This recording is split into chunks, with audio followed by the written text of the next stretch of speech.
కడవకంతటికి కూడా గంటలు కట్టింది. ముట్టుకుంటే మోగుతాయి కదూ, కన్నం పెట్టడానికైనా ముట్టుకోవాలిగా, ముట్టుకుంటే మోగుతాయిగా, మోగితే పెళ్లి పట్టుకుంటారు. ఈయన వచ్చాడు, ఎలా ముట్టుకోవడం, పైకి ఎక్కాడు, చూశాడు, ముట్టుకుంటే గంటలు మోగుతాయి.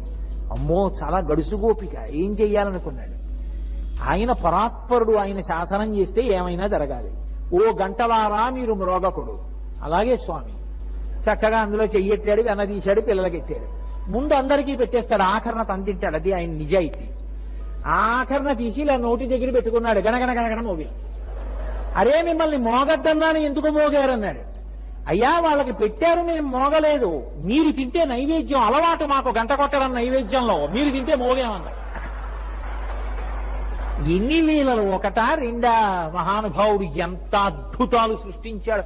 ఎంతమంది అండి, ఒకరా ఇద్దరా? వ్యాసుడు, పోతన గారు, లీలాశుకుడు, ఎంతమంది ఎంత అనుభవించారో ఆయన లీలలు. నాకు ఆ లీలా